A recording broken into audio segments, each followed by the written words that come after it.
तो उस पाषाण खंड से ही विजय ब्राह्मण ने उस राक्षस के ऊपर प्रहार किया। उस पत्थर के स्पर्श से उस राक्षस की योनि बदल गई और वो सिद्ध पुरुष के रूप में विजय ब्राह्मण के सामने हाथ जोड़ करके खड़ा हो गया।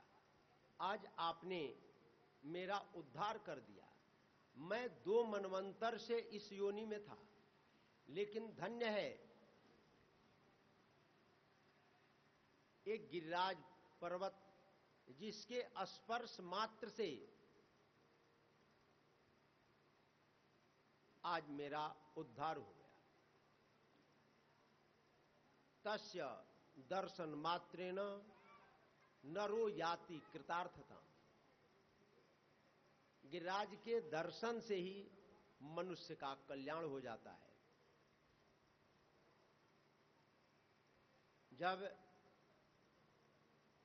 इंद्र की पूजा बंद हुई भगवान श्री कृष्ण के द्वारा, तो इंद्र ने ये सुनकर के कि उस नंद के कुमार ने मेरी पूजा बंद करवा दी, क्रोधित हो गया और प्रलय काल में जो संवर्तक मेघ जलवृष्टि करते हैं उनके बंधन को खोल दिया। गणम सांवर्तकम नाम मेघा नाम चांतकारिणाम। मूसलाधार जलवृष्टि प्रारंभ हो गई ब्रजमंडल के ऊपर। सब के सब ब्रजवासी घबराकर भगवान श्री कृष्ण की शरणागति ग्रहण किए।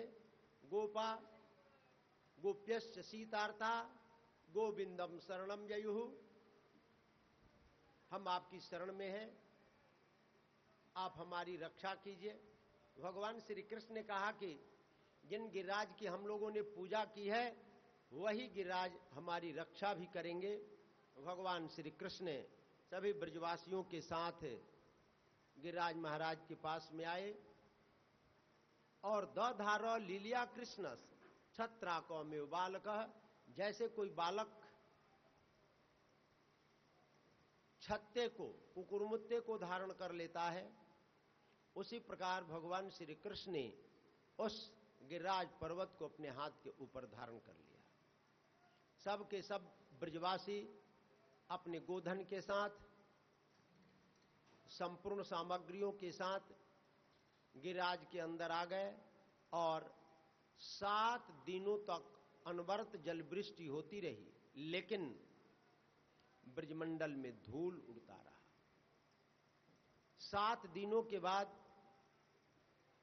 इंद्र आया, चले देखें अब संपूर्ण ब्रजमंडल बह गया होगा। लेकिन जब आकर देखा तो आश्चर्य, यहां तो धूल उड़ रहा है। अब उसे लगा कि हमसे भी कोई श्रेष्ठ महापुरुष इस ब्रजमंडल में है। अब उसका गौरव, उसका गर्व, उसका अभिमान चकनाचूर हुआ और वो भगवान की शरण में आया, स्तुति किया, क्षमा याचना की और अपने इंद्रलोक में चला गया।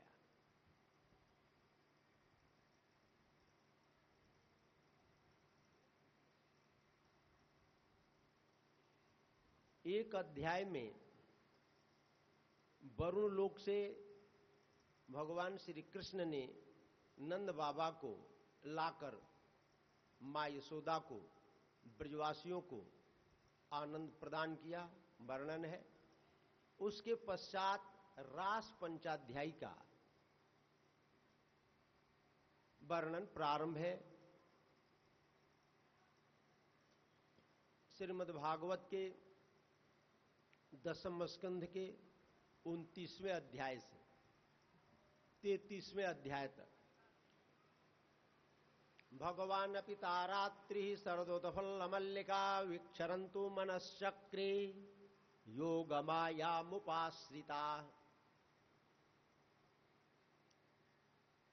भगवान का काम भी माया के बिना नहीं चलता है।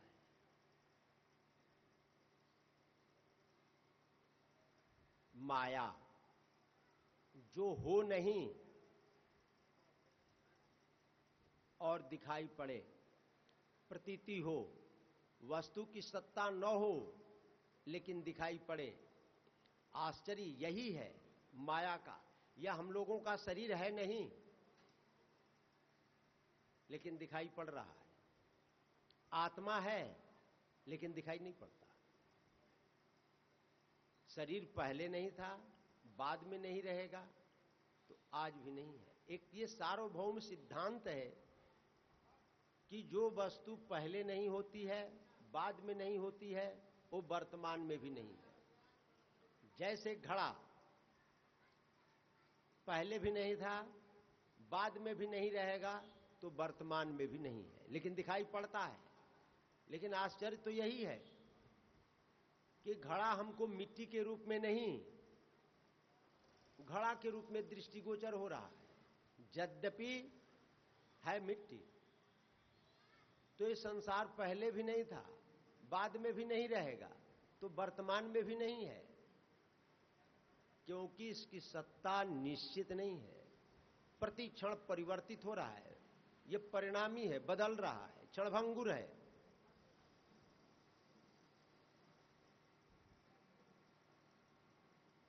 तो भगवान ने योग माया का आश्रय लिया।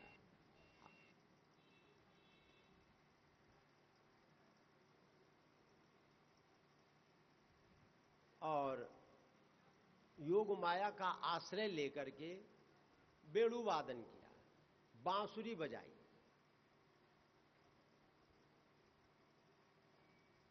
भगवान श्री कृष्ण ने चीरहरण के अवसर पर गोपियों को यह आश्वासन दिया था कि अगली शरद पूर्णिमा की रात्रि आएगी, उस रात्रि में हम तुम्हारे साथ विहार करेंगे, रास लीला करेंगे। तो वो रात्रि आ गई, तारात्रि ही। और शरद की पूर्णिमा हो, वैसे ही शरद ऋतु कामोद्दीपन की जितनी सामग्रियां शास्त्रों में वर्णित हैं, सब एक साथ पुंजीभूत होकर के उपस्थित होती है। तो वो रात्रि थी शरद पूर्णिमा की। बेला आदि के खिले हुए थे। दृष्ट्वा कुमुदवंत मखमंडलम रमाननाभम नवकुंकुमारुणम वनम चतत कोमलगोभिरंजितम जगौ कलम वाम दिशम मनोहरम।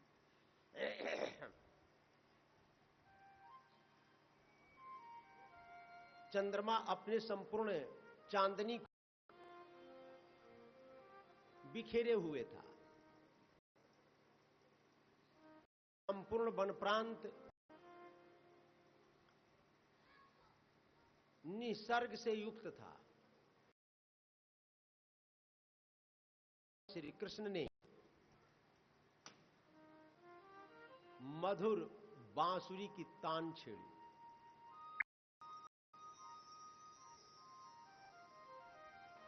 जगौ कलम वाम दिशा मनोहरम।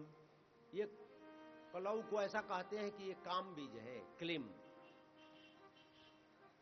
एक क्लिम बीज है। भगवान ने इस बीज को, इस मंत्र को अपने वेणु से प्रवाहित किया, प्रसारित किया। इस मंत्र को छोड़ा। जब इस मंत्र को छोड़ा, निशम्य गीतम तदनंगवर्धनम ब्रज स्त्रियः कृष्ण विसक्त मानसा आजगमुरन्युन यमलक्षितोद्यमा स यत्र कांतो जवलोल कुंडला। गोपियों ने सुना, उस वेणु ध्वनि को गोपियों ने सुना। उस ध्वनि के कारण गोपियों का चित्त गोपियों के पास नहीं रह गया। उनका चित्त दौड़ पड़ा। कहां के लिए? भगवान श्री कृष्ण के पास पहुंचने के लिए। और जहां चित्त होता है, व्यक्ति वहीं पर होता है। अब गोपियां उस शब्द को सुनते ही, उस ध्वनि को सुनते ही श्री कृष्ण मिलन की लालसा से अपने अपने घरों से अपने अपने कार्यों को छोड़ते हुए, आर्य पथ का त्याग करते हुए, संपूर्ण विषय वासनाओं का त्याग करते हुए श्री कृष्ण से मिलने के लिए दौड़ पड़े। जब हेमंत ऋतु में गोपियां कात्यायनी का पूजन करके श्री कृष्ण को पति के रूप में प्राप्त करने के लिए निवेदन करती थीं, प्रार्थना करती थीं, स्तुति करती थीं, तो सब एक साथ। लेकिन आज जब मिलन की बेला उपस्थित हुई तो सब भागी तो जा रही हैं, लेकिन एक दूसरे से अपनी चेष्टा को छिपा करके भाग रही हैं। कोई किसी से कुछ कह नहीं रहा है, सब भाग रही हैं। जैसे बरसात के दिन में नदी अपने प्रियतम समुद्र से मिलने के लिए संपूर्ण अवरोधों को पार करते हुए वेग के साथ दौड़ता है मिलन के लिए, उसी प्रकार गोपियां भी श्री कृष्ण मिलन के लिए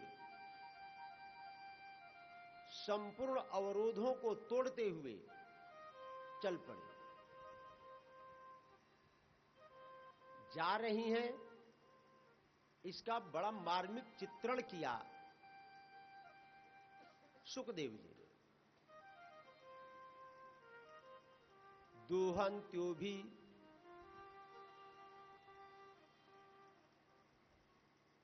ययुः गोप्य दोहम हित्वा समुत्सुका पयोधिसित संजाव मनुद्वास्या पराययुः। दुहंत्यो भी ययुः काश्चित् दोहम हित्वा समुत्सुका पयोधिसित संजाव मनुद्वास्या पराययुः। एक गोपी दूध दूहने के लिए जा रही थी, तब तक वेणु ध्वनि कान में पड़ी, भूल गई दूध दूहना। एक दूध दूह रही थी, वेणु ध्वनि कान में पड़ी, बाल्टी वहीं नीचे गिर पड़ी, चल पड़ी श्री कृष्ण से मिलने के लिए। एक चूल्हे के ऊपर दूध औटा रही थी, बांसुरी की ध्वनि कान में पड़ी, श्री कृष्ण से मिलने के लिए दौड़ पड़ी। हम यदि मां जसोदा और गोपियों के प्रेम तत्व का मूल्यांकन करें, जसोदा का हृदय वात्सल्य से भरा हुआ है, प्रेम है।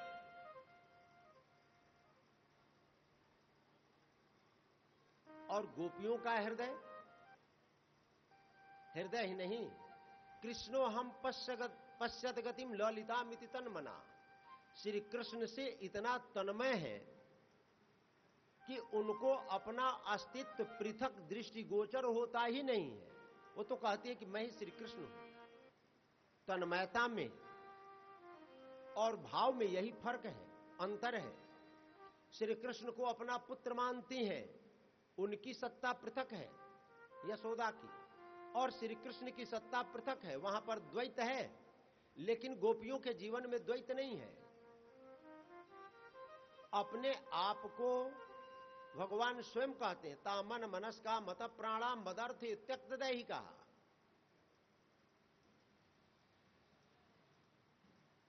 हम उनके प्राण हैं, उनके मन है, उनके शरीर है, उनके आत्मा है।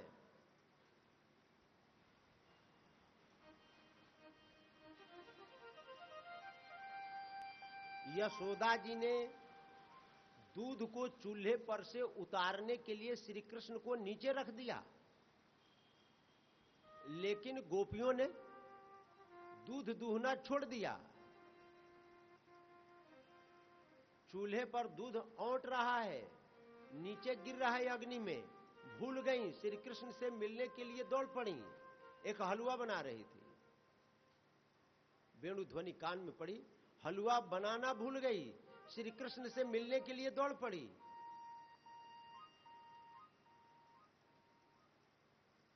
परिवेशयन्त यस्तद हित्वा पाययन्त्य शिशुन्पयः शुश्रूषन्त्यः पतिन काश्चित् अस्नन्त्योपास्य भोजनम। एक अपने पति को रोटी परस रही थी, सास ससुर को रोटी परस रही थी। वेणु ध्वनि कान में पड़ी, ससुर साहब रोटी मांग रहे कि रोटी ले आओ, पति रोटी मांग रहे कि रोटी ले आओ, चावल ले आओ, सब्जी ले आओ, और वो तो चिल्ला रहे हैं, मांग रहे हैं। इतना भी अवकाश नहीं है कि वो रोटी परस दे, उनको खिला दें कि आप खा लो उसके बाद हम जाएं। ना ना ना, ये तो प्रेम में बाधक हो गया। प्रेम तत्व इसको स्वीकार नहीं करता है। प्रेमी के अतिरिक्त यदि दूसरा कुछ है जीवन में तो वहां संपूर्ण प्रेम नहीं है। और संपूर्ण प्रेम का प्रकाशन तो केवल गोपियों के जीवन में ही हुआ है। भूल गई, ससुर रोटी मांग रहे हैं, पति रोटी मांग रहे हैं, भोजन कर रहे हैं, चल पड़ी। और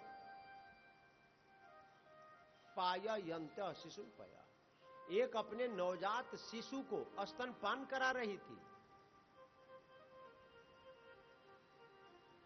लेकिन श्री कृष्ण से मिलने के लिए वेणुवादन सुनते ही दौड़ पड़ी, चल पड़ी।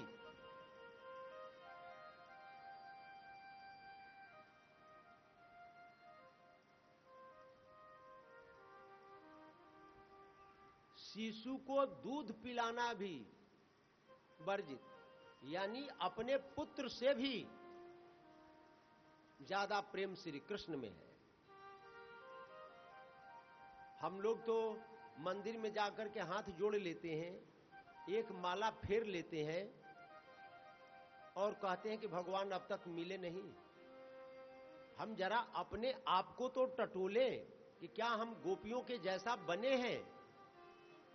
गोपियों ने अपने नवजात शिशु को श्री कृष्ण के लिए नीचे रख दिया।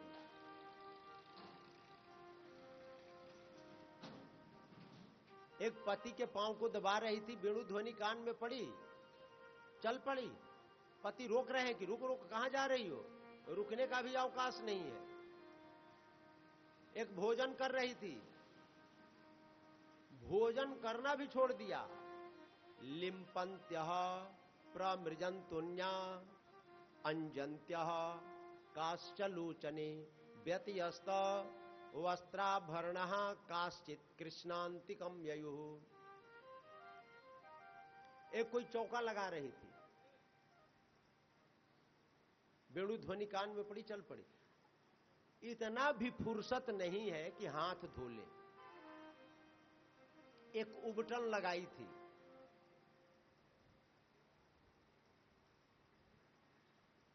नहाई नहीं, ध्वनि सुनाई पड़ते ही चल पड़ी। एक आंख में काजल लगा रही थी, एक आंख में काजल लगाई, दूसरे में लगाना भूल गई, चल पड़ी। एक अधरोष्ट पर लालिमा लगा रही थी, लेकिन इतनी त्वरा थी कि वो लालिमा ओष्ठ की आंख में काजल की जगह लगाई, काजल की कालिमा ओष्ठ पर लगा ली। व्यत्यस्त वस्त्राभरणः,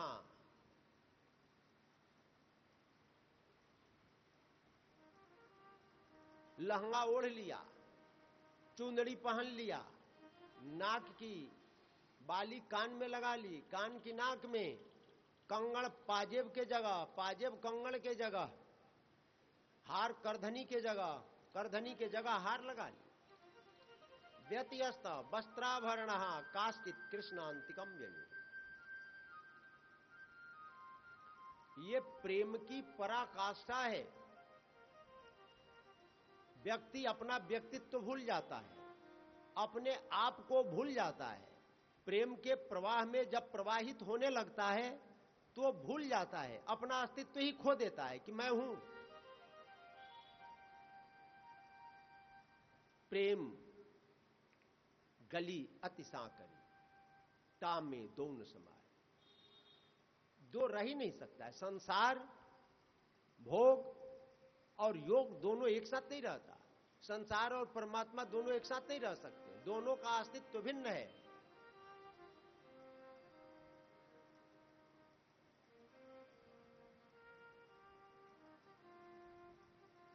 श्री कृष्ण से मिलने के लिए दौड़ पड़ी, चली जा रही हैं। एक का पति हट्ठा कट्ठा था, पूछा कहां जा रही हो, कहां जा रही हो? श्री कृष्ण से मिलने के लिए। तो उसने ताला मार दिया, ताला बंद कर, चल अंदर चल। अंतर्गृह गता काशित गोप्यो लब्ध विनिर्गमा कृष्णम तदभावना युक्ता दद्दुर्मिलित लोचना। अब अवरोध उत्पन्न हो गया, ताला में बंद हो गई, श्री कृष्ण का ध्यान करने लगी। अब उसके पति ने आकर पूछा, अब तो नहीं जाएगी?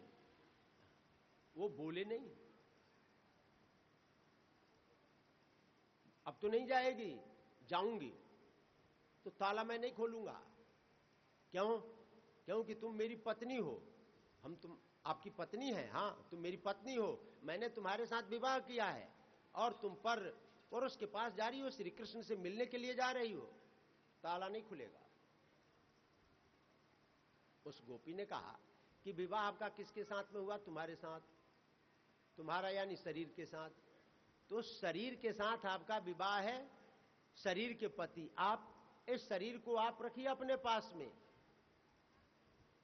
आत्मा के पति तो श्री कृष्ण है।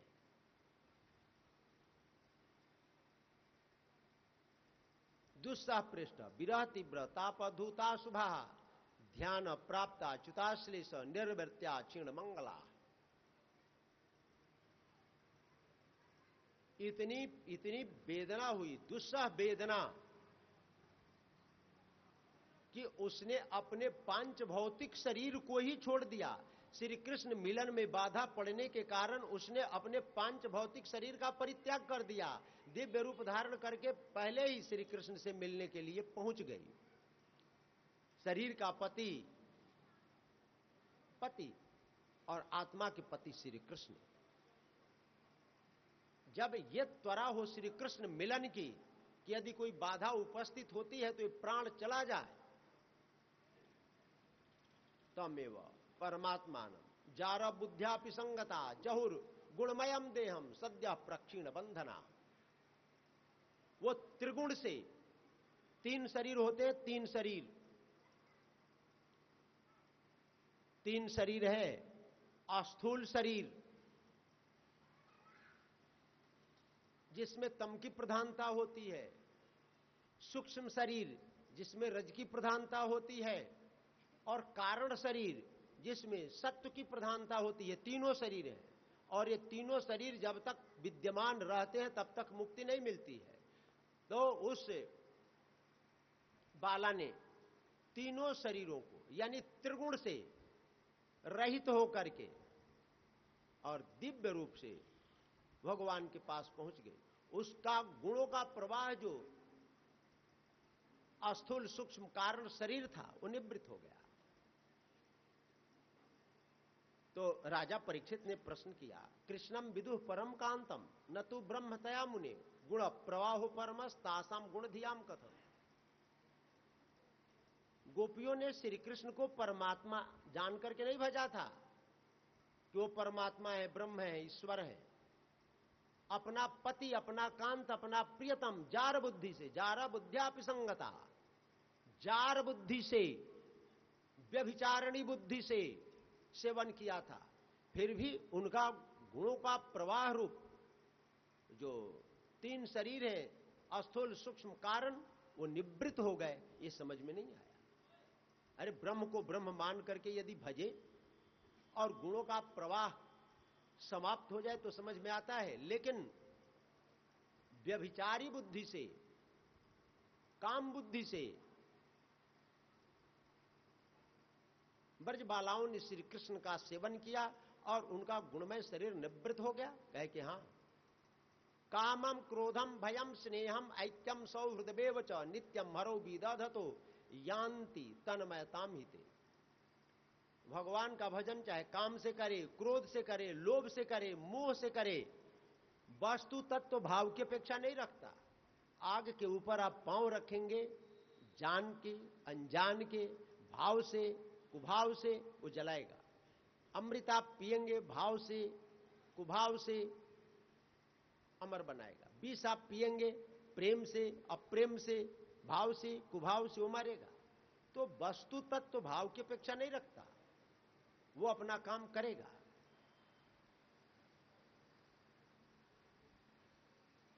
अब गोपियां दौड़ते दौड़ते श्री कृष्ण के पास पहुंची।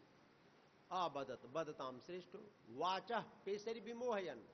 भगवान को जितने भी संसार में वक्ता हैं सबसे श्रेष्ठ माना गया। मधुरया गिरा बलगुवाक्यया बुधमनोज्ञया, उनका वाक्य विन्यास इतना सुंदर, इतना गांभीर्य से युक्त होता है कि बड़े बड़े बूढ़े ज्ञानी पंडित मोहित हो जाते हैं। तो वक्ताओं में सबसे श्रेष्ठ श्री कृष्ण को माना गया है। अब गोपियां पहुंची वहां पर, भगवान ने स्वागत किया। स्वागतम वो महाभागा प्रियम किम कर्माणि वह ब्रजस्या नामयम कच्चित ब्रुतागमन कारणम। गोपियां क्यों गई थी? श्री कृष्ण के वेणु वादन से आकृष्ट होकर, दूसरा कोई प्रयोजन नहीं था। श्री कृष्ण से मिलन की लालसा लेकर के गई थी। जिसके पास मिलन की लालसा लेकर के जाए और वो व्यक्ति ये बोल दे कि कैसे आई, क्या काम है यहां पर जंगल में, तुम्हारे आने का यहां पर प्रयोजन क्या है, ब्रज से किस लिए आई, बोलो क्या प्रयोजन है? रजन्येषा घोर रूपाम घोर सत्व निसेविता प्रतियाता ब्रजम नेह अस्थेयम स्त्री भी सुमध्यमा। भयंकर रात्रि, भयंकर रात्रि में भयंकर जीव जंतु, हिंसक पशु भ्रमण करते हैं। जल्दी लौट जाओ, अपने घर को लौटो, चलो यहां कोई काम नहीं है। अच्छा चलो, आ गई हो, वन प्रांत के मनोहारी दृश्य का अवलोकन करने के लिए तो देख लो। दृष्टम वनम कुस्मितम राकेश कररंजितम जमुना नील लीलैज तरु पल्लव शोभितम। जमुना का कमनीय कुल देखो, इस वन को जो कुस्मित है अवलोकन करो, देखो देखो। चंद्रमा की चांदनी का दर्शन करो,